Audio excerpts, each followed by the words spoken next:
በስመ አብ ወወልድ ወመንፈስ ቅዱስ አሐዱ አምላክ አሜን። በክርስቶስ ወንድሞቼ እህቶቼ ሆናችሁ እንደምን ከረማችሁ? እንደምን ሰነበታችሁ? በቸርነቱ የጠበቀን የእድሜ ደሃ ላደረገን እነሆ የዛሬን ቀን የሰጠን የአባቶቻችን አምላክ እግዚአብሔር ስሙ ከአጽናፍ እስከ አጽናፍ የከበረ የተመሰገነ ይሁን። ይህ ቃል አሁን የሚሰማችሁ በቀጥታ በኋላም እግዚአብሔር አባታችን ወዶና ፈቅዶ ይህን ቃል የምትሰሙ ሁሉ ባላችሁበት ሰላም እግዚአብሔር ይብዛላችሁ። እንደምን ከረማችሁ? እንደምን ሰነበታችሁ? የአባቶቻችን አምላክ እግዚአብሔር ስለዚህ ስለ ዛሬው ቀን ስሙ ወንድሞቼ ከአጽናፍ እስከ አጽናፍ የከበረ የተመሰገነ ይሁን። ወገኖቼ እግዚአብሔር መልካም ነው። አው ከልቤ ላለው እግዚአብሔር ወንድሞቼ መልካም ነው። ይሄን ንጋት አደለን። አው ይሄን ንጋት ያልተሻገሩ ዛሬን ያላዩ ፈልገው የእግዚአብሔርን መልካምነት መስማት ፈልገው ያልታደሉ ብዙዎች አሉ። ወንድሞቼ እግዚአብሔር ስለወደደን ዛሬ በንጋት በዚህ ጠዋት እኔና እናንተን የሱን ድምጽ እንድንሰማ እግዚአብሔር አዘጋጀልን። ይሄን ያደረገ አባቶቻችን አምላክ እግዚአብሔር ስሙ የተመሰገነ ይሁን። ይቅርታ ዛሬ እግዚአብሔር ቢረዳን ወገኖቼ እግዚአብሔር መንፈስ ቅዱስ በመካከላችን ሆኖ ያስተምረናል። አስተማሪ እግዚአብሔር ነው። እኔና እናንተ ተማሪዎች ነን። የኔ ጸሎት ሁሌ አባቶቻችን አምላክ እግዚአብሔር የነቢያት አምላክ ወንድሞቼ የሐዋርያት አምላክ የጻድቃን የሰማዕታቱ አምላክ የኛ ፈጣሪ የኛ ጌታ ልዑል እግዚአብሔር በመካከላችን ሆኖ ምድራዊ ያልሆነ ሰማያዊ ሐሳቡን የሰው ያልሆነ የምድር ያልሆነ ወገኖቼ የመለኮት ሐሳቡን እንዲያስተምረን የእሱ ቅዱስ ፈቃድ ይሁንልን። ጸሎቴ ነው። እግዚአብሔር በዚህ ተገኝ። እግዚአብሔር አስተምረን ተናገረን። ለኔ ለባሪያ አስተምረኝ። ይህን ቃል የሚሰሙ ወንድሞቼን እግዚአብሔር ሆይ አው እነሱን አስተምራቸው፣ የልባቸውን መሻት ስጣቸው። ወንድሞቼ የኔ ጸሎት ነው። ስለዚህ እግዚአብሔር ዛሬ የሚያስተምረን ወገኖቼ ትምህርታችን ርዕስ ልጆቼ ሆይ ከቤታችሁ ውስጥ መራራነትን አስወግዱ፣ እርስ በርሳችሁ ይቅር ተባባሉ በሚል ይሆናል። ሰማችሁኝ ወንድሞቼ? እግዚአብሔር መንፈስ ቅዱስ ዛሬ እኔና እናንተን የሚያስተምረን የሚናገረን ኃይለ ቃል ልጆቼ ሆይ ከቤታችሁ ውስጥ መራራነትን አስወግዱ፣ እርስ በርሳችሁ ይቅር ተባባሉ። በቃ ይሄ ነው ወንድሞቼ፣ ርዕሳችን ይሄ ነው። ምንም ነገር ይዛችሁ ባትሄዱ መልእክቱም ይሄ ነው። እግዚአብሔር በዚህ ንጋት እኔና እናንተን የሚናገረን ልጆቼ ሆይ በቤታችሁ ውስጥ ያለ ማናችም ነገር መራራነት ካለ ከቤታችሁ ውስጥ መራራነትን አስወግዱ፣ ይልቁንም እርስ በርሳችሁ ይቅር ተባባሉ። እኔ እግዚአብሔር ይላል እግዚአብሔር እኔ በልጄ በኢየሱስ ክርስቶስ ይቅር እንዳልኳችሁ እናንተ እህት ወንድሞቻችሁን ይቅር በሉ፣ እናንተ ቤተሰባችሁን ይቅር በሉ ይለናል በዚህ ንጋት። ይሄ ነው መልእክቱ። አያችሁ ወንድሞቼ፣ ይህን የቤተሰብ ትምህርት ለረጅም ጊዜ ስንማር መተናል። 6 ሳምንት አሳልፈን ይሄ 7ኛ ሳምንታችን ነው። አያችሁ ታዲያ ስለ ቤተሰብ ስንማር መጣን። እግዚአብሔር አስቀድሞ ምን አለን? ቤተሰቡን የማይወድ ሰው ሃይማኖቱን ከካደ ሰው የከፋ ነው እሱ። ስለዚህ በቤተሰብ ውስጥ ፍቅር ሊኖረን ይገባል። ቤተሰባችንን ልንወድ ይገባል ከምንም በላይ እያልን ስንማር መጣን። ዛሬ እግዚአብሔር መልሶ ምን ይለናል? ልጆቼ ሆይ ከቤታችሁ ውስጥ መራራነትን አስወግዱ፣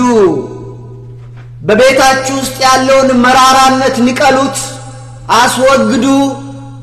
ይልቁንም በሱ ፈንታ እርስ በርሳችሁ ይቅር ተባባሉ በይቅርታ ቤታችሁን አክሙ ይለናል። ይሄ ነው እግዚአብሔር መልእክት ዛሬ ወንድሞቼ በዚህ ንጋት። ለዚህ ነው እግዚአብሔር መልካም ነው። እግዚአብሔር ዛሬ ምድል ሰጠንልና ለእናንተ ወንድሞቼ ይሄን የምናገረውን እግዚአብሔር የሚናገረውን ያሁኑን ቃል አለመስማት ሐሳር አለው። በተለይ መራራ ህይወት ኖሮን ይሄን ድል አለመጠቀም ወገኖቼ ሐሳር ያመጣል። በትዕቢት አይደለም ወገኖቼ በትህትና እናገራለሁ። በመፍረድ አይደለም በርህራሄ ምናገረው ወገኖቼ ከልቤ ነው የምላችሁ ሐሳር አለው። በቤታችን ውስጥ መራራነት ካለ እግዚአብሔር እንደነው የሚለው መሰላችሁ ልጆቼ ሆይ እኔ ይቅር እንዳልኳችሁ እርስ በርሳችሁ ይቅር ተባባሉ። ወንድማችሁን ይቅር ባትሉ የሰማይ አባታችሁ ይቅር አይላችሁም። ለዚህ ነው ሐሳር አለው ምለው እንጂ ይሄን ቃል ወድጄው አይደለም። አያችሁ። ስለዚህ እግዚአብሔር በዚህ ንጋት ልጆቼ ሆይ ከቤታችሁ ውስጥ መራራነትን አስወግዱ፣ እርስ በርሳችሁ ይቅር ተባባሉ ይለናል። በነገራችን ላይ የዚህ ትምህርት ዓላማው ምንድነው? ወንድማችን እስጢፋኖስ የዚህ ትምህርት ዓላማው ምንድነው ብትሉኝ ባጭሩ ወገኖቼ በቤታችን ውስጥ መራራነትን እንድናስወግድ፣ በትዳራችን ውስጥ መራራነት ካለ እንድናስወግድ፣ በእህት በወንድሞቻችን መካከል በቤተሰባችን ውስጥ መራራነት ካለ ወገኖቼ እንድናስወግድ ነው የትምህርቱ ዓላማ። ይሄን ለማሳሰብ ነው። ለምን እግዚአብሔር ምን አለ? እርስ በርሳችሁ ይቅር ብትባባሉ የሰማይ አባታችሁ ይቅር ይላችኋል። አለበለዚያ እናንተ ይቅር የማትሉ ከሆነ የሰማይ አባታችሁ ይቅር አይላችሁ። ይሄ ደግሞ ሐሳር አለ። ይሄን ለማሳሰብ ነው በዚህ ንጋት ወገኖቼ በዚህች በግበ ምድር ውስጥ ሆኜ የምጮኸው ለዚህ ነው። እግዚአብሔር እኔን አለኝ እናንተንም ይላችኋል ልጆቼ ሆይ ዛሬ ቀኑ ሳይመሽ በቤታችሁ ውስጥ መራራነትን አስወግዱ። በሕይወት ስንኖር ወገኖቼ በቤተሰብ ስንኖር ሁሉ ጊዜ ፍቅር አይኖርም፣ መጋጨት ይኖራል። ነገር ግን መጋጨትን በይቅርታ አክመን እንድንሄድ የእግዚአብሔር ሐሳብ ነው። የዛሬ ጧት ሐሳቡ ይሄ ነው። ስለዚህ የትምህርቱ ዓላማ ምንድነው ብላችሁ ብትሉኝ ከቤታችን ውስጥ መራራነትን እንድናስወግድ ለማሳሰብ ነው። በመካከላችን ቅሬታ ቢኖር ወገኖቼ እርስ በርሳችን ይቅር እንድንባባል ለማሳሰብ ነው። ይሄ መጀመሪያው። ሁለተኛ የትምህርቱ ዓላማ ባለፈው እንግዲህ የዚህን ትምህርት ስንጀምር ዋናው መሰረታዊ ሐሳባችን ስለ ትዳር ለመማር ነው። ወንድሞቼ በዚህ ዘመን ትዳር ችግር ውስጥ ነው። ችግር ውስጥ ነው። ትዳር ብቻ አይደለም፣ ቤተሰብ ችግር ውስጥ ነው። ቤተክርስቲያን ችግር ውስጥ ነው። እኛ ዛሬም ተኝተን ምክንያቱን ለሌላ እንሰጣለን። ለትዳሬ መበላሸት እንትና ናቸው፣ ለትዳሬ ችግር መሆን እንትና ቤተሰቦች ናቸው እንላለን። አይደለም ወንድሜ እባክህ ሰዓቱ ደርሶ ነው። እሱ ብቻ አይደለም። ስለዚህ ተማርን የሚሉ ሰዎች ጥናት አደረግን። በዚህ ዘመን ትዳር አይሰራም፣ ትዳር እኮ አይጸናም፣ ምን ዋጋ አለው? ከ10 ትዳር የሚጸናው 7 ነው። ስለዚህ ለምን እንደክማለን? ትዳር አይጸናም የሚሉናሉ። ከዚህ የከፋ ደግሞ ባልና ሚስት የድሮ ጋብቻ ነው አያስፈልግም። this is a traditional marriage። ስለዚህ ፕሮግሬሲቭ የሆነ ወንድ ለወንድ ሴት ከሴት ይሄ ነው ዘመናዊ ያለ ሰይጣን ዛሬ ይሰብካል። እኛ ግን ተኝተናል።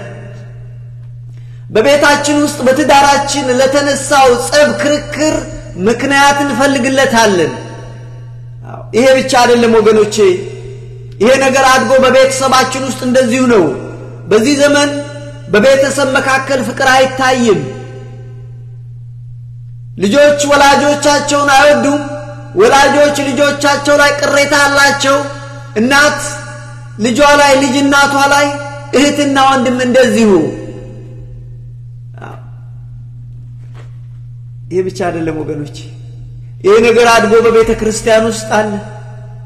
በአገር ደረጃ አለ። ስለዚህ የትምህርቱ ዓላማ ሁለተኛው ዓላማ እግዚአብሔር ለቤተሰብ፣ ለትዳር፣ ለቤተ ክርስቲያን ያለውን ዓላማ ማሳሰብ ነው ብለን ወንድሞቼ ላለፉት 6 ሳምንት ስንማር ቆየን። እሱን ማሰሪያ ነው ዛሬ። ስለ ትዳር ገና እንመጣበታለን። ይሄ ብቻ አይደለም የትምህርቱ ዓላማ ወገኖቼ ቅድም እንዳልኳችሁ ሰይጣን ዛሬ በቤተሰብ ላይ በትዳር ላይ በቤተ ክርስቲያን ላይ ያወጀውን ጦርነት አውቀን ወንድሞቼ ራሳችንን እንድንጠብቅ ለማሳሰብ ነው ሰይጣን ከምን ጊዜው በላይ ጦርነት አውጇል ወገኖቼ በማላይ በቤተሰብ ላይ በማላይ በትዳር ላይ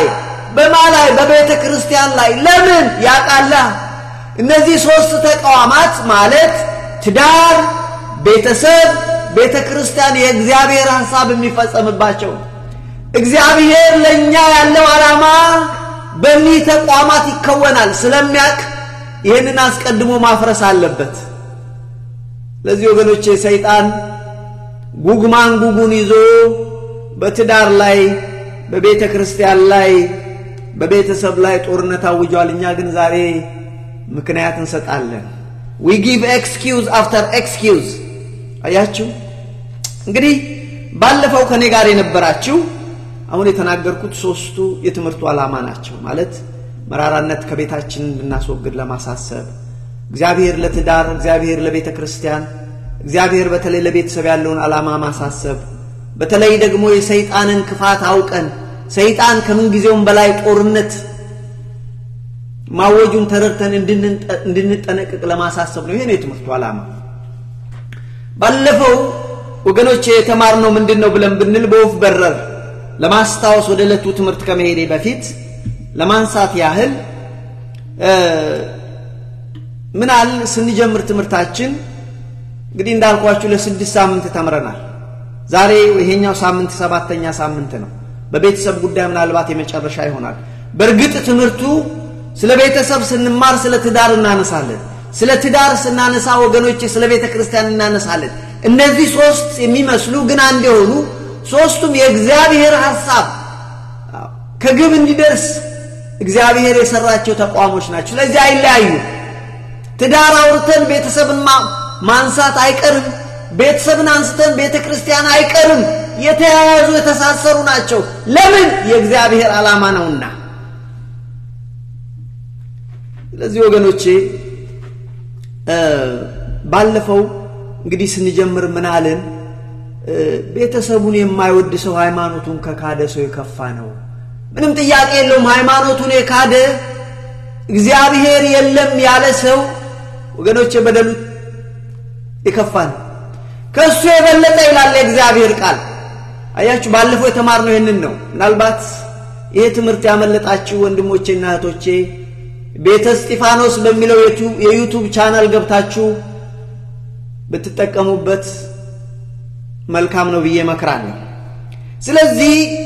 ባለፈው የጀመርነው ቤተሰቡን የማይወድ ሰው ሃይማኖቱን ከካደ ሰው የከፋ ነው አለ ሃይማኖትን መካድ ከባድ ነገር ነው እግዚአብሔር የለም ማለት ወገኖቼ ትልቅ ሐሳር አለው እግዚአብሔር ቃል ግን ምን አለ በጢሞቴዎስ ቅዱስ ጳውሎስ በጢሞቴዎስ አድሮ አይ ቤተሰቡን የማይወድ ሰው ሃይማኖቱን ከካደ ሰው የከፋ ነው አለ እኛ ግን ወገኖቼ ስለ ሃይማኖት መካድ በደንብ እናቃለን እናስተምራለን እኛ ወገኖቼ ስለ ሃይማኖት መካድ በደንብ ባርገን እናቃለን እኛም ማናቆ ከሱ የበለጠውን ነው በገዛ ቤተሰባችን ውስጥ ያለውን ግን ረስተናል እሱ ግን ምን ይላል ማናወራው እኔም እናንተም ቤተሰቡን የማይወድ ሰው ሃይማኖቱን ከካደ ሰው የከፋ ነው የሚለውን እኛ እንረሳለን አገልጋዮች ምን እንረሳለን ወንድሞቼ ምእመናንም ይረሱታል አያችሁ ይሄንን ተማርን ባለፈው ስለዚህ በዛ ውስጥ ምን አለ ቤተሰባችን ልንወድ ግድ ነው ቤተሰብን መውደድ የግድ ነው ለቤተሰባችን ፍቅር ሊኖረን የግድ ነው ብለን ተማርን ከዛ ቀጠልና ፍቅር ከሁሉ ነገር ይበልጣል ፍቅር ከሁሉ ነገር ይበልጣል ፍቅር ወገኖቼ ከጸሎት ይበልጣል ፍቅር ከጾም ይበልጣል ፍቅር ያለንን ነገር እንኳን ለደሃ ማካፈል ብንችል ራሳችንን እስከ መሰዋት ድረስ ብንደርስ ፍቅር ከሌለን ከንቱ ነው ፍቅር ከሁሉ ነገር ይበልጣል ስለዚህ ቤተሰባችንን መውደድ አለብን መጀመሪያ ብለን ተማር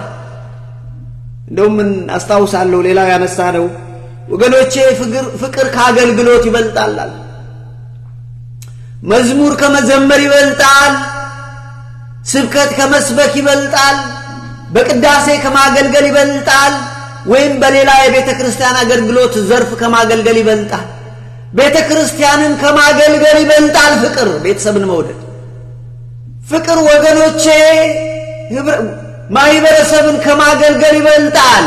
ፍቅር ሀገርን ከማገልገል ይበልጣል ብለን ተማርን ባለፈው ወገኖቼ እግዚአብሔር ጸጋ እንኳን በስቶልን ድንቅ ማድረግ ብንችል አንን ተራራ ከዚያ አንስተን ወደዚህ ማድረስ ብንችል የጠለቀ እምነት ቢኖረን ድዊ መፈወስ ብንችል እንደ ቅዱሳን ሙት ማስነሳት ብንችል ፍቅር ከሌለን ከንቱ ነው ስለዚህ ቤተሰባችንን መውደድ እጅግ አስፈላጊ ነገር ነው ከአገልግሎት በፊት የገዛ ቤተሰባችንን እንውደድ ከአገልግሎት በፊት የገዛ ቤተሰባችንን እናገልግል ለገዛ ቤተሰባችን ክርስቶስን እናስተምርና ሳይ ከዛም በኋላ የእግዚአብሔርን ምእመናን እናገለግላለን ብለን ተማር ይሄን ብቻ አይደለም ባለፈው የተማርነው ባለፈው በተለይ ሁለቱ ሳምንት ወስደን የተማርነው ወገኖቼ እግዚአብሔር ለቤተሰብ ያለውን ዓላማ እግዚአብሔር ለትዳር ዓላማ አለው እግዚአብሔር ለቤተሰብ ዓላማ አለው እግዚአብሔር ለቤተ ክርስቲያን ዓላማ አለው በተለይ ለቤተሰብ እህቴ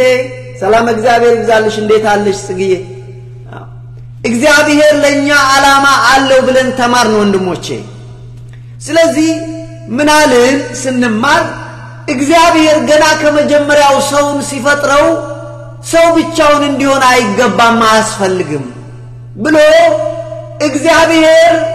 ሰው ብቻውን እንዲኖር የእግዚአብሔር ሐሳብ አይደለም ይልቁንም የእግዚአብሔር ሐሳብ ሰው ቤተሰብ ይሆን ዘንድ ነው አዎ ስንማር ከኔ ጋር ትላንትም የነበራችሁ ታስታውሱ እንደሆነ ምናል የእግዚአብሔር ሐሳብ አስቀድሞ ገና ሰውን ሳይፈጥር ምድርን ሳይፈጥራት ቁጭ ብሎ ሲያስብ እግዚአብሔር ያሰበው የሱ ዓላማ ሰውን ፈጥራለሁ ሰውን ልጄ ያደርገዋለሁ ሰውን ቤተሰቤ ያደርገዋለሁ ያ ሰው ከኔ ጋር ለዘላለም ነክሶ ይኖራል ብሎ እግዚአብሔር አሰበ ይላል ዓለም ሳይፈጠር ነው ይሄ አዳም ሳይፈጠር አዳም ሳይበድል ወገኖቼ ይሄ እግዚአብሔር ሐሳብ ነው ስለዚህ እግዚአብሔር ቤተሰብ ያስፈልገኛል አለ እግዚአብሔር አለ በቃ ለዚህ ነው እኛ የተፈጠርነው የሱ ቤተሰቦች እንደሆኑ ለዚህ እኮ ነው የእግዚአብሔር ቤተሰቦች እንደምን አደራችሁ ምንለው እኮ ቤተክርስቲያን እውነት እኮ የእግዚአብሔር ቤተሰቦች እኮ ነው ወንድሞቼ እውነት እኮ ነው ዝም ብሎ ልማድ እኮ አይደለም የእግዚአብሔር ቤተሰቦች እንደምን ዋላችሁ ምንለው እውነት ነው የእግዚአብሔር ቤተሰቦች ስለሆነ ምክንያቱም የእግዚአብሔር የቀደመ ሐሳቡ ይሄ ነው በኋላ ሰውን ከፈጠረ በኋላ እንስሳቱን ከፈጠረ በኋላ ወደ አዳም አመጣቸው ይላል ለአዳም ግን ለሱ የምትመስል እሱን የምትመስል ረዳት አልነበረም እሱን የሚመስል ረዳት አልነበረም ስለዚህ እግዚአብሔር ምን አለ ሰው ብቻውን ይሆን ዘንድ መልካም አይደለም የሚመች ረዳት እንፍጠርለት ሰው ብቻውን ይሆን ዘንድ መልካም አይደለም ሰው በቤተሰብ ይሆን ዘንድ እንጂ አለ እግዚአብሔር ይሄ ሲባል ወገኖቼ በጣም ጥቂት በነጥብ 1% የማይሞሉ እግዚአብሔር ለልዩ አገልግሎት ለብቱና ለምንኩስና ለጵጵስና ወዘተረፈ የሚመረጡ ለእግዚአብሔር የተለዩ እንደ መቅዱስ እንደ መጥምቀ መለኮት ዮሐንስ አይነት ሰዎች አሉ እነዚህ ለእግዚአብሔር ልዩ አገልግሎት የተመረጡ ናቸው this are a special case overall ግን በአጠቃላይ ግን የእግዚአብሔር ሕዝብ ለሕዝቡ ግን ምንድነው ያለው 99.9% ሰው ብቻውን ይሆን ዘንድ መልካም አይደለም ስማኝ ወንድሜ ባክ ስማኝ እህቴ ስሚ ሰው ብቻውን ይሆን ዘንድ መልካም አይደለም ጥሩ አይደለም ሰው ቤተሰብ ያስፈልገዋል በዚህ ነው ወገኖቼ እግዚአብሔር ከአንዱ አዳም ሔዋንን ሰራት ከአንዱ አዳም ሔዋንን ፈጠራት ቤተሰብ አደረጋቸው ይሄ እግዚአብሔር ሐሳብ ነው ይሄ ብቻ አይደለም እግዚአብሔርን ሌላውን ሐሳብ ስለ ቤተሰብ ስንመለከት ምን አልን እግዚአብሔር እንደዚህ አለ በአዳም አድሮ ያኔው ነው ገና አዳም እንደተፈጠረ ገና ሔዋንን ያያት ዕለት ነው ይሄን የተናገረው በነገራችን ላይ ሚደንቅ ንግግር ምን አለ ሰው አባትና እናቱን ይተዋል ከሚስቱ ጋር ይተባበራል ከሚስቱ ጋር አንድ ይሆናል እነሱም አንድ ስጋ ይሆናሉ ወንድሜ ስማኝ ባልና ሚስት አንድ ስጋ ናቸው ባልና ሚስት አንድ ስጋ ናቸው ብዙ ስጋ አታርጋቸው እህቴ ስሚኝ ባልና ሚስት አንድ ስጋ ናቸው ብዙ አታድርጋቸው ምንድነው ያለው እግዚአብሔር ሐሳብ ሰው አባትና እናቱን ይተዋል ከሚስቱ ጋር አንድ ይሆናል ሁለቱም አንድ ስጋ ናቸው እግዚአብሔር አንድ ያደረጋቸው እንግዲህ ሰው አይለያቸው ነገራችን ላይ እኔ ያስደንቀኛል ይሄ የተነገረው እኮ ቤተሰብ ሳይኖር እኮ ገና አዳም ተፈጠረ ሔዋን ተፈጠረችለት የዛን ሁለት ነው የተናገረ ቤተሰብ እኮ የለም ወደፊት ግን እግዚአብሔር ዓላማ መሆኑን መታቁት ይሄንን ነው ለዚህ ነው እንግዲህ ሰው አባትና እናቱን እንደሚተው ከሚስቱ ጋር እንደሚተባበር እነሱም አንድ እንደሚሆኑ ባለፈው ተማም በአጠቃላይ ላለፈው 6 ሳምንታት ጊዜ ወስደን ወገኖቼ ለቤተሰባችን ፍቅር ሊኖረን ይገባል ከምንም በላይ ቤተሰባችንን ከምንም በላይ ልንወድ ይገባል ብሎ እግዚአብሔር እኔና እናንተን አስተማረን ዛሬ ትኩረት የምናደርገው ወገኖቼ ስለ ፍቅር ተምረናል ሕይወት ምን ጊዜም በፍቅር የታጀበች አይደለችም አንዳንድ ጊዜ ወገኖቼ ግጭት ይፈጠራል ስለዚህ የዛሬ ትኩረታችን ምንድነው ብላችሁ ብትሉ የተነሳንበት ርዕሳችን ከቤታችሁ ውስጥ መራራነትን አስወግዱ እግዚአብሔር እንደዚህ ይለናል ከቤታችሁ ውስጥ ወንድሜ ስማኝ እህቴ ስሚ ከቤታችሁ ውስጥ መራራነትን አስወግዱ እርስ በርሳችሁ ይቅር ተባባሉ በቃ መልእክቱ ይሄ ነው ዛሬ ትምህርት ስለ ፍቅር ተምረናል ነገር ግን ወንድሞቼ ሁሉ ጊዜ እንዳልኳችሁ የፍቅር ጊዜ አይደለም አንዳንድ ጊዜ ግጭት ይኖራል በቤት ውስጥ ያ ግጭት ያድግና ወደ ቂም ይለወጣል ቂሙ ደግሞ ምን ፍሬ ያመራል መራራ ፍሬ ያመጣል ያ ጎምዛዛ ፍሬ ያመጣል እግዚአብሔርን ደስ የማያሰኝ መራራ ፍሬ ያመጣል ለዚህ ነው እንግዲህ እግዚአብሔር መንፈስ ቅዱስ ዛሬ እኔና እናንተን ልጆቼ ሆይ ከቤታችሁ ውስጥ መራራነትን አስወግዱ ይልቁንም እርስ በርሳችሁ ይቅር ተባባሉ አታካብዱት ይሁነት ነው የሚከብድ ነገር አይደለም ስለዚህ ወገኖቼ በህይወት ስንኖር እንግዲህ በቤተሰብ ውስጥ ሁሌ ፍቅር አይኖርም ይልቁንም መጋጨት ሊኖር ይችላል ስለዚህ ግጭት ሲኖር በይቅርታ ማለፍ እና ሁሉ ጊዜ ይቅርታ ማድረግ ሁሉ ጊዜ አንድ ጊዜ ቋለም ሁሉ ጊዜ ይሄንን ህይወት መለማመድ አለብን ስለሱ ነው ዛሬ የምንማረው ባይሆንስ ባናደርገውስ ወንድሜ ስማኝ እህቴ ስሚ ባልናገረው ደስ ይለኛል እውነት ነው ግን ልዘለው አልችልም ከባድ ነገር ይገጥመናል ወንድማችንን ይቅር ባንል እህታችንን ይቅር ባንል የትዳር አጋራችንን ይቅር ባንል ወንድሜ ሐሳር ይገጥመናል ሐሳር በደንብ አርገህ ስማኝ ለምን እግዚአብሔር አላ እኔ በልጄ በኢየሱስ ክርስቶስ ይቅር አልኳችሁ ስለዚህ እናንተ ይቅር ተባባሉ እህት ወንድማችሁን ይቅር በሉ የሰማዩ አባታችሁ ይቅር እንዲላችሁ የሰማዩ አባታችሁ ይቅር እንዲላችሁ እናንተ እርስ በርሳችሁ ይቅር ተባባሉ ስለዚህ ይቅር ባንባባልስ የሰማዩ አባታችን ይቅር አይልን የሰማዩ አባታችን ይቅር ባይለንስ ውጤቱ የታወቀ ነው አሳር አለ ለዚህ ነው ፈርቼ ነረ መናገር ወንድሞቼ ሐሳር አለ ለዚህ ነው ማይከብደውን ነገር አናክብደው በቤተሰብ ውስጥ ችግር አለ ችግር አለ ሁላችን ጋር አስቸጋሪ ሰው አለ አስቸጋሪ በየቤቱ አለ ጊንጥ የሆነ ሰው እኮ አለ በቤቱ ምን እንዴ ጊንጥ የሆነ እኮ ሰው አለ ወንድሞቼ ግን እኛ ግን በመንችለው መጠን በእኛ በኩል የሚቻለን ማድረግ ነው እግዚአብሔር ስለነሱ አይጠይቀን በእኛ በኩል በቤት ትላላችሁ እንዴ በቤተ ክርስቲያን እኛ ምን ሰብክ ሰዎች በቤተ ክርስቲያን አሐዱ አብ ቅዱስ አሐዱ ወልድ ቅዱስ አሐዱ ውእቱ መንፈስ ቅዱስ ያን የምንቀድስ ሰዎች ወገኔ ስንት ጊንጥ አለ መሰለ ወንድሙን እዚሁ ጋር ታሳይታረቅ የሚወጣ ስንት ጊንጥ አለ እውነቱን ነው ምነግርህ ቀላል አይደለም ግን እግዚአብሔር ምን ይለናል ወንድሜ ልጄ ወይ መራራነትን አስወግድ እርስ በርሳችሁ ይቅር ተባባሉ ይለናል አያችሁ ስለዚህ እርስ በርሳችን ይቅር ልንባባል ይገባል ባይሆን ግን እንዳልኳችሁ ራሳችንን በእጅጉ እንጎዳለን ራሳችንን በስጋ እንጎዳለን ራሳችንን ወገኖቼ በነፍስ እንጎዳለን በስጋም ካንሰር ነው እህትን ጠልቶ ወንድምን ጠልቶ እንቅልፍ የለም ወንድሜ ስማኝ እኔን ምንም እንደው አልፌ ያየሁት እንዲወት ነው ምነግርህ እህትን የማማል ልጅ አባየ ልጅ ጠልተ ልክ ነው ጠባዩ አስቸጋሪ ነው ምንም ጥያቄ የለም እኔ ያለችኝ ራሴ እህት በቃ አስቸጋሪ ነው በዚህ ብትብላት በዚህ በየቤቱ ስንት ጉዳል እኔ ከዚህ ከአሜሪካ ሀገር ፈልጋት ያው ገጠር ውስጥ ባላገር በስንት ሀገር አቋርጬ በምናምን ሄጄ እኔ ኮሶን ፍለጋ ሄጄ ገና በምትቀበለኝ አንተ ማኛን ፍለጋ መች ትመጣለህ እኔ ኮመጥቻለሁ that's my sister ግን it's okay I love her ወዳታለሁ that's fine ገብቶኛል ነገር ስለዚህ በእያንዳንዳችን ቤቶች የሚያስቸግሩ አሉ ለነሱ ምናዝንላቸዋለን ለዚህ ነው እኛ በመንችለው መጠን ወንድሞቼ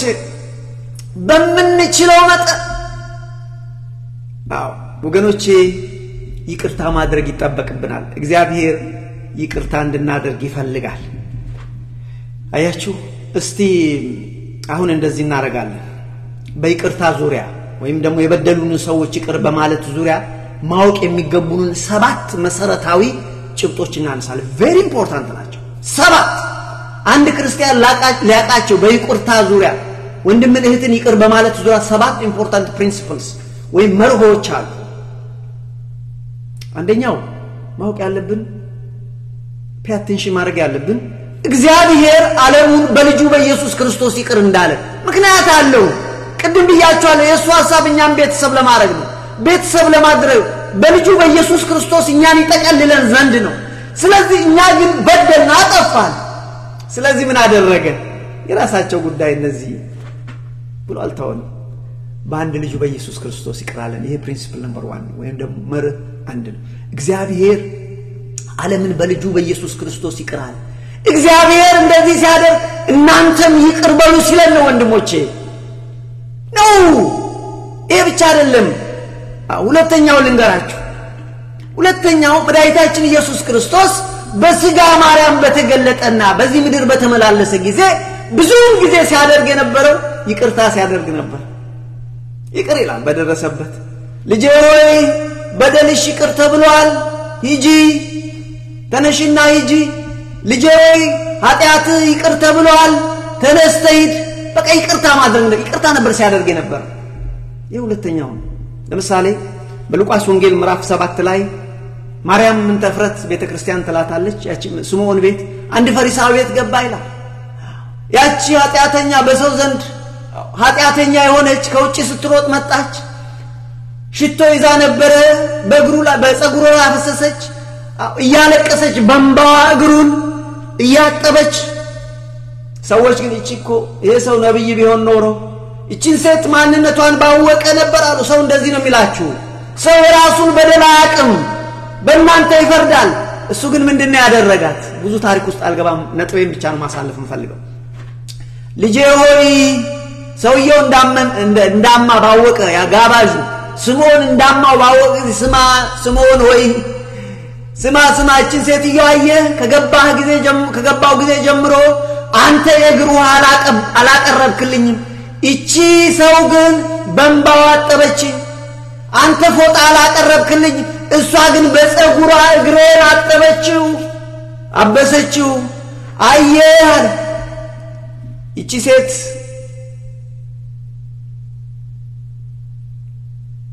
ብዙ ወዳለችና ብዙ በደሏ ይቅር ተብሏል ጥቂት የወደደ ጥቂት ይቅር ይባላል ብዙ ወዳለችና ብዙ በደሏ ይቅር ተባለ ልጄ ሆይ ኃጢአትሽ ይቅር ተብሏል ሂጂ ስለዚህ ምንድነው ነጥቤ ወገኖቼ መድኃኒታችን ኢየሱስ ክርስቶስ በዚች ምድር በተመላለሰ ጊዜ ይቅርታ ያደረገ ነው ምን ማረጉ ነው እንዳትረሱ እሱ እኮ የመጣበት ምክንያት አንድም ሞቶ ሊያድነን ነው ሁለተኛ ሰርቶ ሊያሳየን ነው መቀመጥ እኮ አስፈልገውም ሊያሳየን ነው አያችሁ ይሄ እኮ ይቅርታ የሚያደርገው እናንተም አድርጉት እኔ ይቅር እንዳልኩ እናንተም ይቅር በሉ አለ ስለዚህ በዚህ በነገራችን ላይ እንደውም በደረሰበት የሰውን በደል የሰውን ኃጢአት ይቅር ይያለ ሲሄድ ፈሪሳውያን አንዱም የከሰሱበት በዚህ ነው ይሄ ሰው እንደሱ ማን ነውና ኃጢአትን ይቅር ሊል የሚችል እግዚአብሔር ብቻ ነው እንዴት ነው ኃጢአትሽን ይቅር ብያለሁ ኃጢአትህን ይቅር ብያለሁ የሚለው ብለው ተከሷል አንዱ ቤተክርስቲያን የክሱ ፍርድ ኮሱ አንዱ ምክሱ ኮሱ ነው ስለዚህ ሁለተኛው ነጥብ ማወቅ ያለብን ኢየሱስ ክርስቶስ ራሱ በመድር ሲመላለስ ይቅር ይያለ ኃጢአትን ይቅር ይያለ ነው ሶስተኛው ወገኖቼ ማወቅ ያለብን እንግዲህ አይተናል እግዚአብሔር አብ ያደረገውን አይተናል መድኃኒታችን ኢየሱስ ክርስቶስ ያደረገውን አይተናል ይውላችሁ ወንድሞች እግዚአብሔር በኢየሱስ ክርስቶስ ይቅር እንዳለ እኔና እናንተ መቆም አንችልም ነበር ወንድሞቼ እግዚአብሔር ይቅር ባይለን መቆም አንችልም ወገኖቼ በበደላችን ብዛት ስለዚህ ሶስተኛው ፕሪንሲፕል እግዚአብሔር ይቅር እንዳለን እኛም ወንድሞቻችንን ይቅር ማለት የክርስቲያን መሰረታዊ ግዴታ ነው ሰማኝ ወንድሜ ግዴታ ነው ኦፕሽን ነው አላልኩም it is a must it's an obligation ግዴታ ነው ወንድምን ይቅር ለማለት ለምን እግዚአብሔር ይቅር ብሎሃል እግዚአብሔር እኔን ይቅር ብሎኛል ይቅር ማለት ግዴታ ነው ለባይሆንስ የሰማይ አባት ይቅር አይለን ህይወት ምርጫ ነች ወንድሞች ሶስተኛው ነገር ይሄ ነው ስለዚህ እኛም ሌሎችን ይቅር ማለት የክርስቲያኖች ግዴታ ነው ሶስተኛ አራተኛ መታወቅ ያለበት ከጸሎታችን በፊት ከጾማችን በፊት ለእግዚአብሔር ያማረ መስዋዕት ከማቅረባችን በፊት ወገኖቼ በወንድማችን ላይ አንዳች ነገር ቢኖር ወንድማችን እህታችንን ይቅር እንበል በቃ ይሄ ነው አለበለዚያ ወገኖቼ ጸሎታችን ከቅድመ እግዚአብሔር አይደርስም ጾማችን ቅድመ እግዚአብሔር አይደርስም መስዋዕታችንም ከንቱ ይሆናል ስለዚህ ማወቅ ያለብን ከጸሎታችን በፊት ከጾማችን በፊት መስዋዕት ከማቅረባችን በፊት ወገኖቼ የበደሉንን ይቅር ማለት ግዴታ ነው የኛ ችግር ምን መሰላችሁ አንደኛ ነገር የማስተዋል ችግር አለብን በየቀኑ እንለፈልፋለን ግን we don't even remember አሁን ወደ እግዚአብሔር ስንጸልይ ምንድነው ምንለው ጽጌ አባታችን ሆይ ስንል እግዚአብሔር ሆይ እኛ የበደሉን ይቅር እንደምንል አቤቱ ይቅር በለን እኔ ወንድሞች አለ ምንድነው አቡነ ዘበሰማይ ስንል አባታችን ሆይ በሰማያት የምትኖር ስምህ ይቀደስ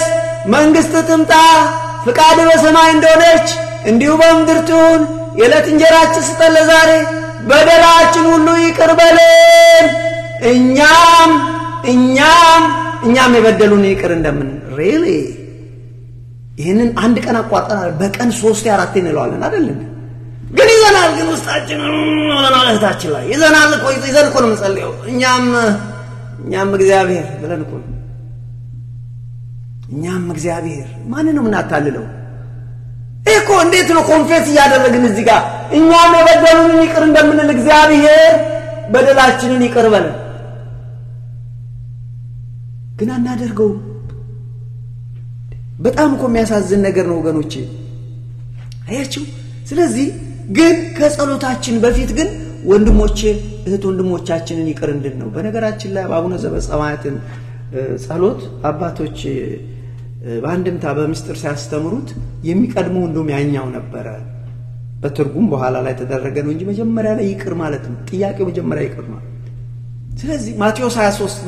5:23 ላይ መድኃኒታችን ኢየሱስ ክርስቶስ በእግዚአብሔር ፊት መባህን ከማቅረብ በፊት መስዋዕትን ከማቅረብ በፊት በወንድምህ ላይ አንዳች ነገር መኖሩን ካሰብክ መስዋዕትን አስቀምጠ ሄደ ከወንድምህ ታረቅ ይቅርታ አድርግ ስለዚህ ቁጥር 4 ወንድሞቼ ከጸሎታችን ከጾማችን መስዋዕት ከማቅረባችን በፊት ወንድማችንን ይቅር ማለት ይገባል ቁጥር 5 መሰረታዊ ነገሮችን በዚህ በይቅርታ ዙሪያ እየተማርን ያለው መሰረታዊ የሆኑ ነገሮችን ነው 7 ናቸው ብያቸዋለሁ አምስተኛ ይበደሉንን ይቅር ማለት ወገኖቼ የምርጫ ጉዳይ አይደለም it's a ግዴታ ነው የበደሉንን እህት ወንድሞቻችንን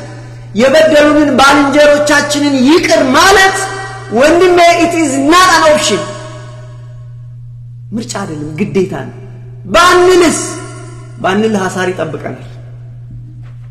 ባንል የሰማዩ አባታችን እኛን ይቅር አይለንም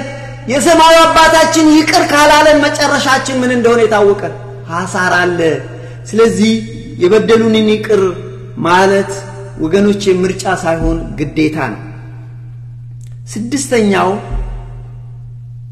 የበደሉንን ሰዎች ይቅር ለበደሉን ሰዎች ይቅርታ ማድረግ ቁጥር የለውም ዛሬ በደሉን ይቅር እንላለን ትንሽ ቆይተው በደሉን ይቅር ማለት አለብን ከዛ አሁንም በደሉን ይቅር ማለት አለብን ስለዚህ ቁጥር የለውም እኔ ሁሉ ጊዜ እንዴት ነው እሷን ይቅር ምለው ዋው ቱ ባድ ዳት እግዚአብሔርን እናንተን እኮ ምን ያህል ይቅር እንዳለን ቢገባህ ኖሮ ቀንና ሌሊት ነበረ ወንድሜ ይቅርታ ምታደርገው ሉቃስ 17 ቁጥር 3 እስከ 4 ላይ እንደዚህ ይላል አሁን መሰረታዊ ነጥብ ምንድነው ለበደሉን ሰዎች ይቅርታ ማድረግ ቁጥር የለውም በቃ ይቅር ማለት ብቻ ነው ሚሊዮን ታይምም ቢሊዮን ታይም ትሪሊዮን ታይምም ከሆነ ወይም ሴንቴሊዮን ታይም ሴንቴሊዮን ቁጥር ታውቃላችሁ ስንት ዜሮ ነው ያለው ሴንቴሊዮን it's so 300 ዜሮ anyway ስለዚህ ወገኖቼ ምን ይላል ሉቃስ 17 ቁጥር 3 ላይ ወንድምህ ቢበድልህ ገስጸው ቢጸጸት ይቅር በለው ቢጸጸትና መጥቶ ይቅርታ ቢጠይቅ ይቅር በለው በቀን 7 ጊዜ እንኳን ቢበድልህ 7 ጊዜ ጠዋትም ትንሽ ቆይቶም ከግማሽ አሁንም እንደገና 7 ጊዜ እንኳን ቢበድልህ በቀን 7 ጊዜ ይቅር በለው ተጸጸትኩ ይያለ ወደ አንተ ቢመለስ ይቅር በለው 7 ጊዜ በቀን በየቀኑ 7 ጊዜ እየበደለ ቢመጣና ይቅር በለኝ ቢለው ይዛር ሀርዱ ይሄን ነገር መማር ከባድ ነው አይገባኛል ለመቀበል ይከብዳል ይገባኛል ግን you have to አለበለዚያ ሐሳር ይተበከናል አለበለዚያ እግዚአብሔር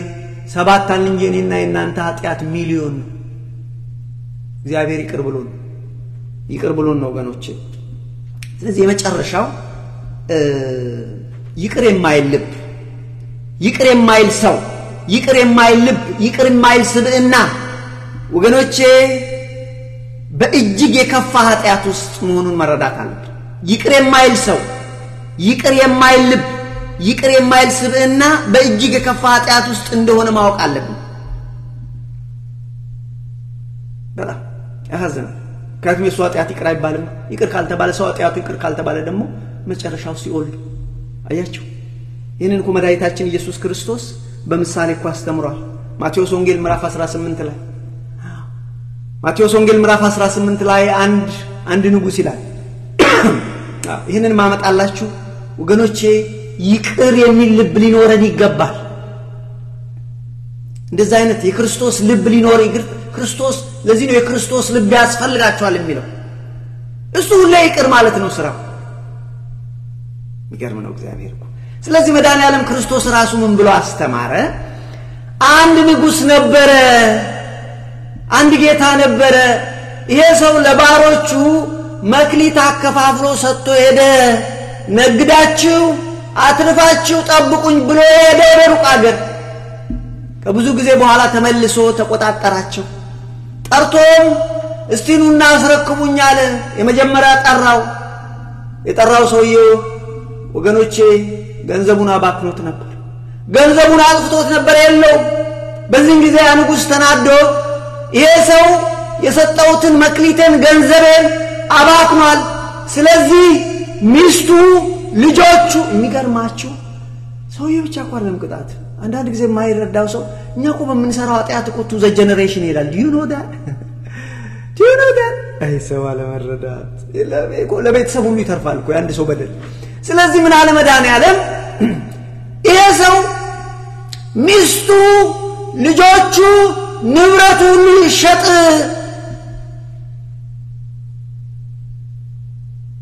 ብሎ ፈረደ ይላል በዛን ጊዜ ያ ሰው ግን ወገኖቼ ሮጠና በጌታው ስር ጌታዬ ወይ ባክህ ማረኝ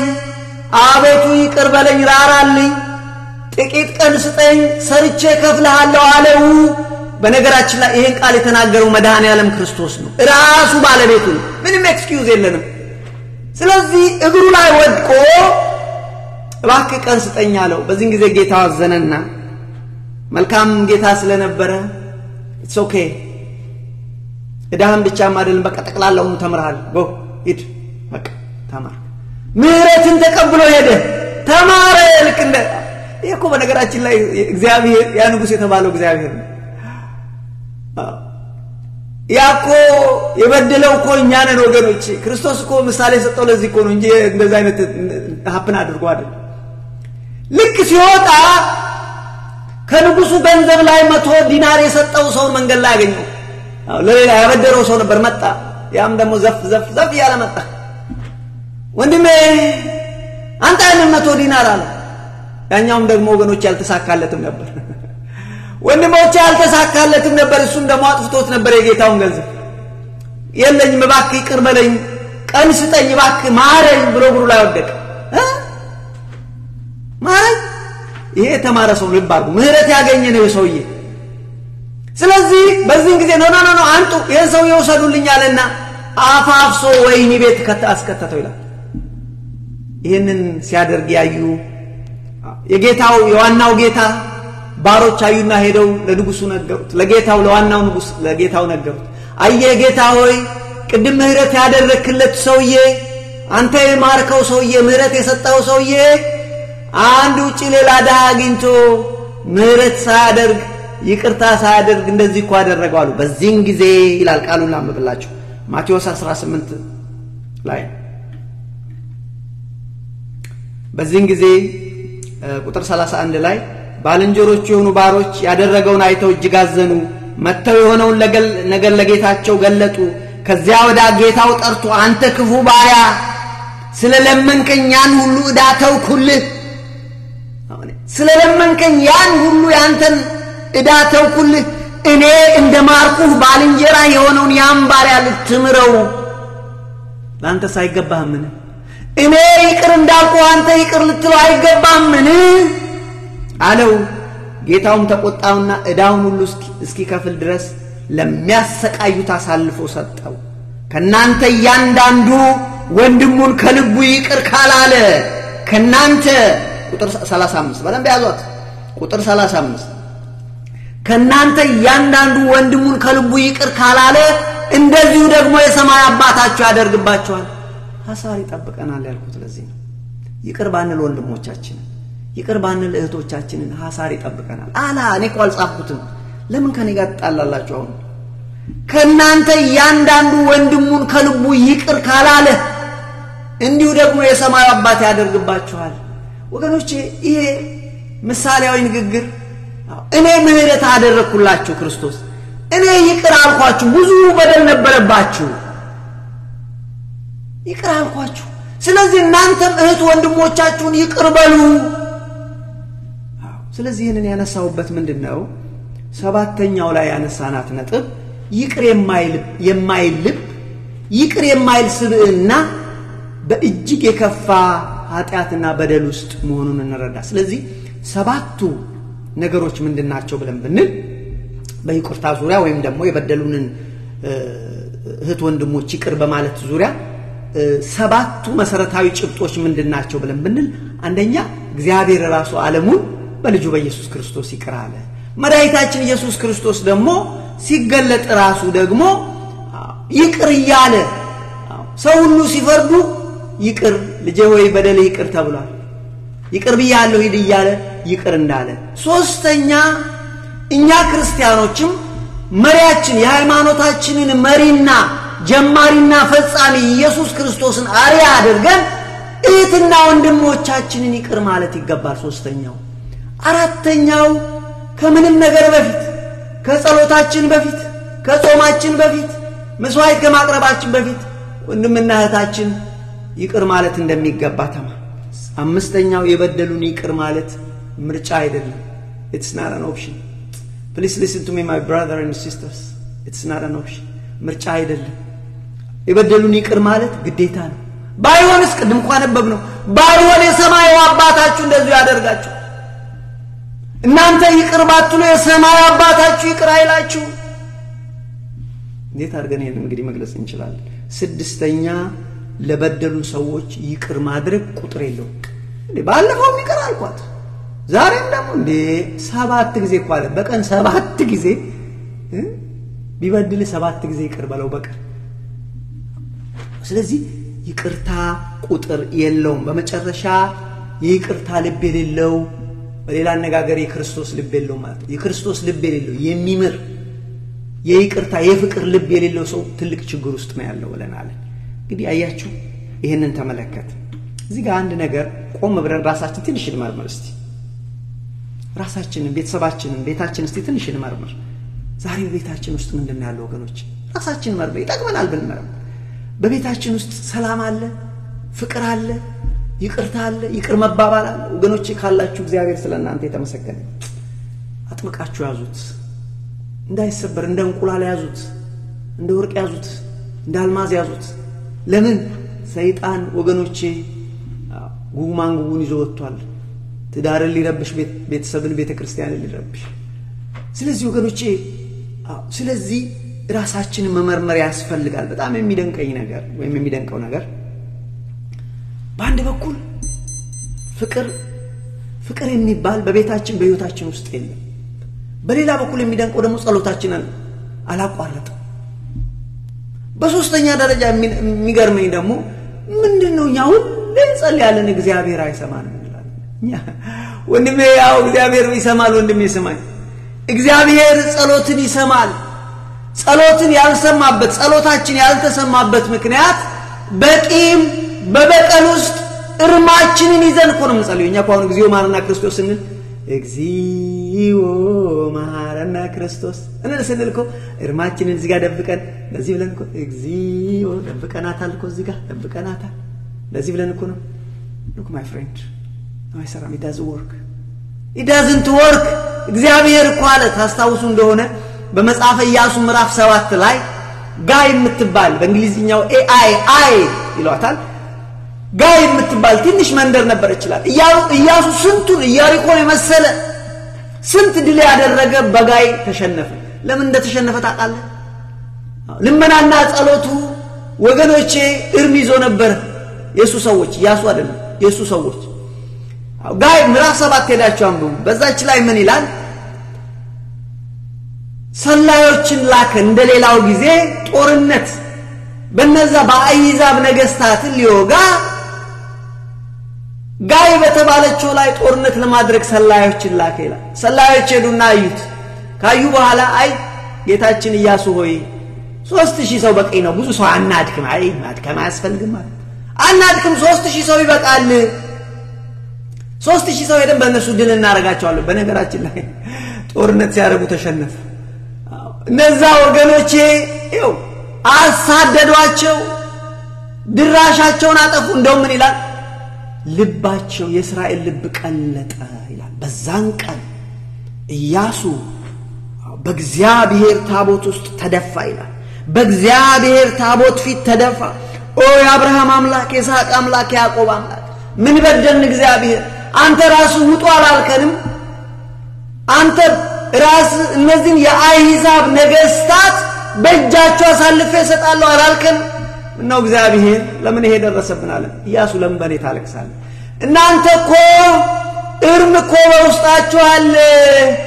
እንደኛ ናቸው እኛ እኮ ቤተክርስቲያን ስንጸልይ እርማችንን እንደብቀን ነው እርማችንን እንደብቀን እንጸልያለን እግዚኦ መሐረነ ክርስቶስ እርማችን ግን እዚህ ጋር ወንድማችንን እዚህ ጋር ጠርተናል ይሄ ደግሞ ከኔ ጋር እዚህ ጋር ቆሞ እግዚኦ መሐረነ ክርስቶስ ይላል ያልኩ ነው በእያንዳንዱ ቤተሰብ ውስጥ ያለው ነገር ነው ይሄ አገልጋዮችን ብቻ ለማለት አይደለም በዛን ጊዜ ይላል እግዚአብሔር ኖ የተሸነፋችሁበት ምክንያት በእናንተ ጸሎታችሁን አልሰማም እኔ አልሰማም በመካከላችሁ እርም አለ በዚህን ጊዜ ኢያሱ በመጀመሪያ በነገድ ከፋፍሎ ከዛም ከነገድ ደግሞ በጎሳ ከጎሳም ደግሞ በቤተሰብ ከፋፍሎ ወገኖቼ ማን ያናጣት እንደሰራ ላይ ከዛም በኋላ ያንን ሰው ወገሩት ያንን ሰው ከወገሩ በኋላ ነው ድል ያገኙት አሸናፊነት ይመጣ ምንድነው ነጥቤ ወገኖቼ እኛ አሁንም እርማችንን ማንተው ይቅርታ ማናደርግ ጸሎታችንም 360 እንግዲህ ዳዝም ወርክ ዳው አይሰራ ለዚህ ነው መከራችን ይበዛው ለምን ቂማር ግዘን እንጸልያለን እርማችንን ይዘን እንጸልያለን በጥላቻ ውስጥ ሆነን እንጸልያለን ጥላቻችን እኮ ከመጠኑ አልፏል እኮ የጥላቻችን መጠን እኮ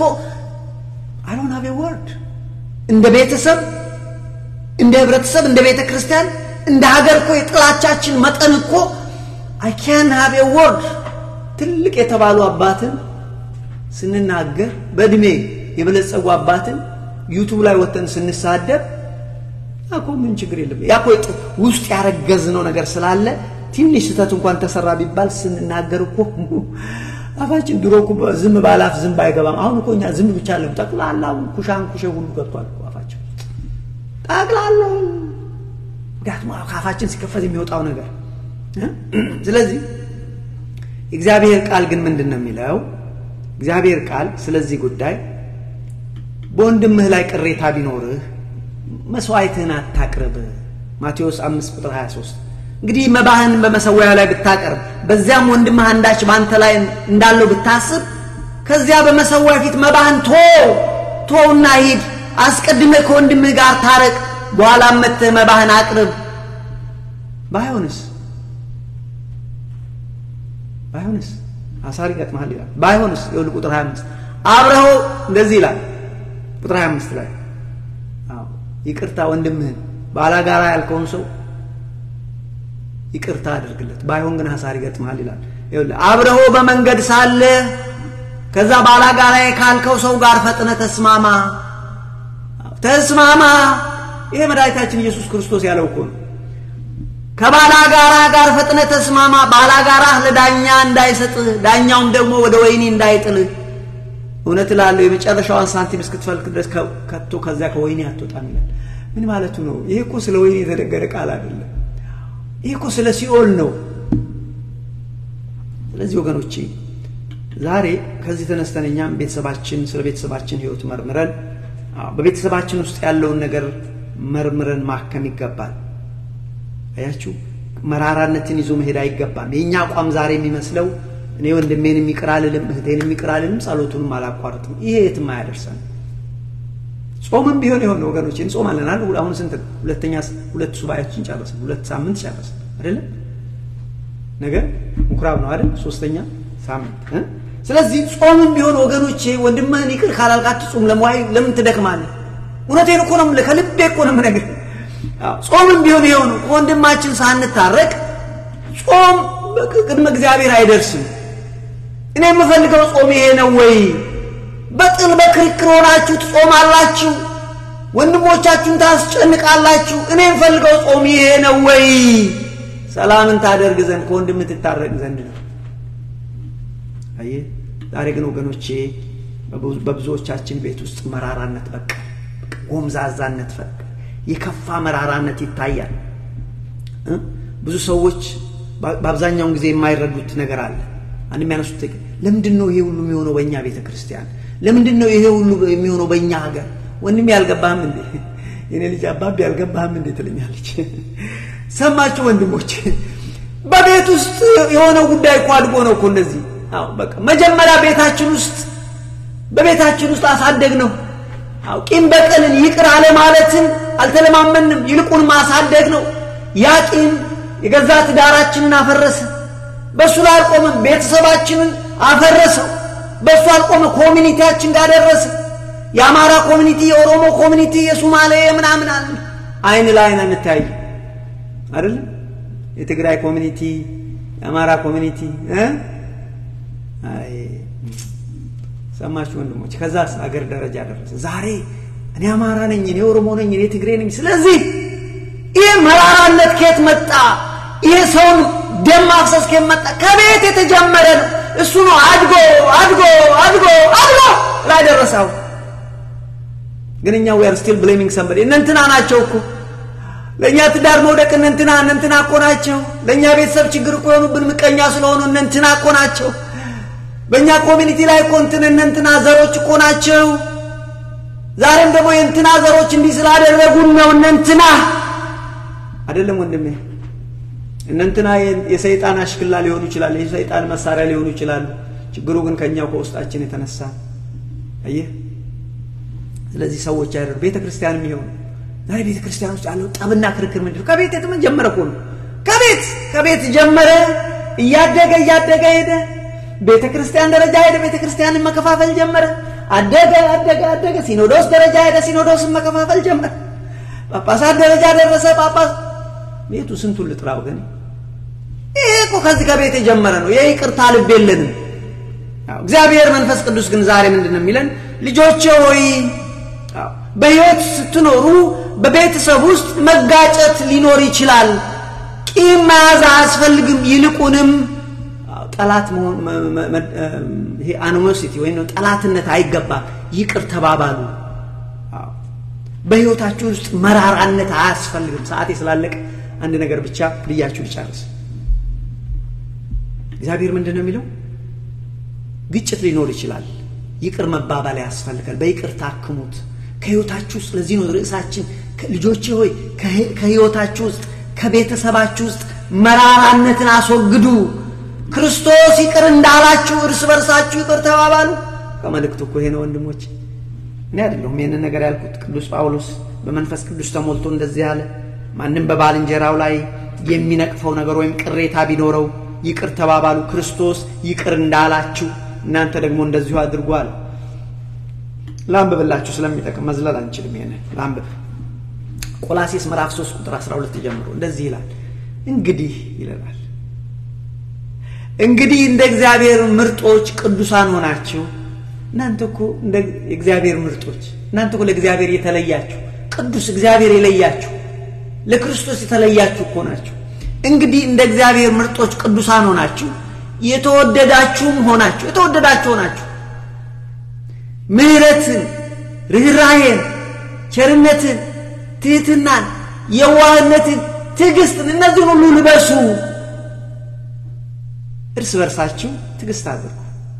በቃ ትዕግስት አድርጉ በቃ እቺ ደካማ እህታችሁ አለች ትዕግስት አድርጉ በቃ ምን ይደረጋል የሚያስቸግር ልጅ አላል በቃ ትዕግስት አድርጉ እርስ በርሳችሁ ትዕግስት አድርጉ ማንንም በባልንጀራው ላይ የሚነቀፍ ነገር ካለው ወይም ቅር የሚያሰኘው ነገር ካለው ይቅር ተባባሉ ክርስቶስ ይቅር እንዳላችሁ እናንተ ደግሞ እንደዚሁ አድርጉ በዚህም ላይ የሁሉ ነገር ማሰሪያና ዋና የሆነው ነገር ፍቅር ልበሱ በቃ ፍቅር ልበሱ እንደዚህ እንደ ቀሚስ ፍቅር ልበሱት አያችሁ ስለዚህ ምንድነው ያለው እናንተ እኮ ለእግዚአብሔር የተለያችሁ ናችሁ እናንተ እኮ ቅዱሳን ናችሁ ቅዱሳን ማለት የተለዩ ድሮ እግዚአብሔር እስራኤልን የኔ ሕዝብ የኔ የለየውት ሕዝቤ ብሎ ነበር አሁን ደግሞ ከምህረቱ የተነሳ እኛን ሁላችን አሕዛቡን ጭምር ወገኖቼ የኔ አለ ስለዚህ በክርስቶስ ያመኑትን ሁሉ የሱ ናቸው ስለዚህ እናንተ እኮ እንግዲህ እናንተ የእግዚአብሔር ቅዱሳን ናችሁ የእግዚአብሔር ምርጦች ናችሁ ስለዚህ የተወደዳችሁ ሁኑ የምትወደዱ ሰዎች ሁኑ በሕይወታችሁ ውስጥ ምህረት ይኑር መማር ይቅር ማለት ይኑር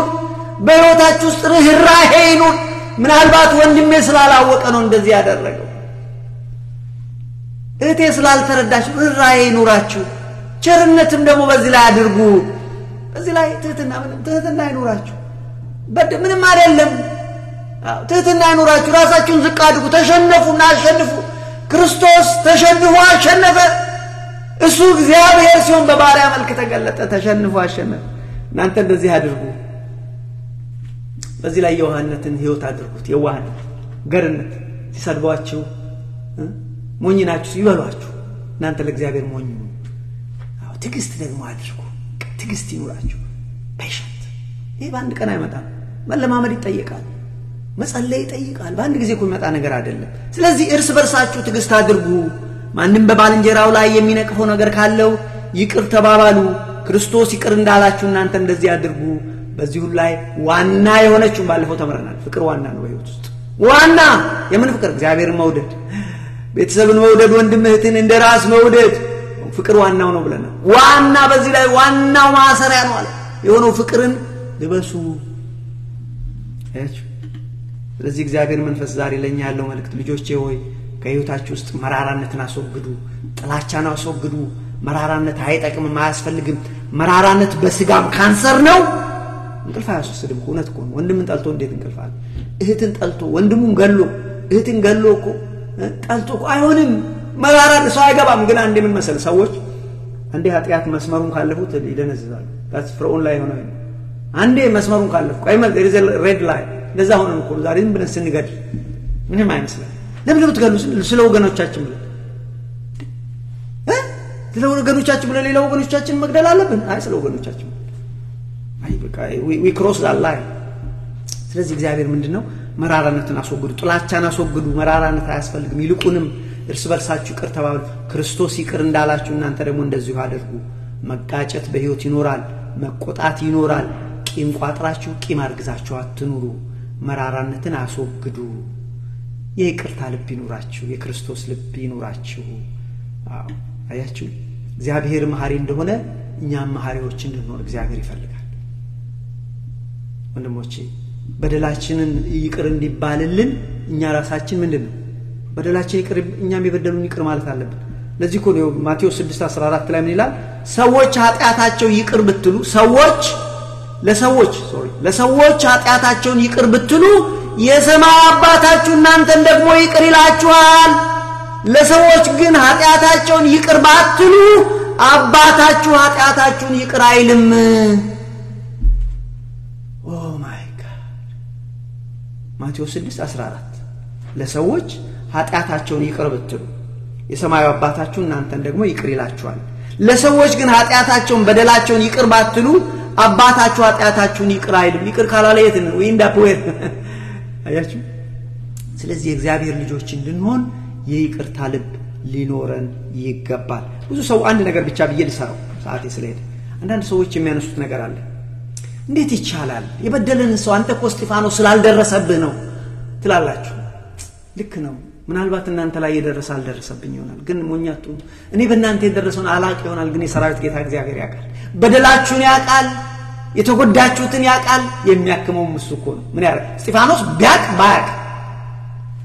አያችሁ እግዚአብሔር ግን መራራነትን አስወግዱ ያለ እግዚአብሔር መራራነትን አስወግዶ ነው ምን ማለት መሰላችሁ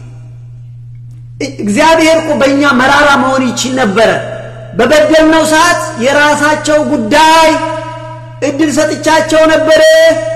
ከዚህ ፍሬ አትብሉ ብዬ ነበር የራሳቸው ጉዳይ ይለን ይችል ነበር አላረግም ይቀራል ይሄ ብቻ አይደለም ሞትን በመረጥን ጊዜ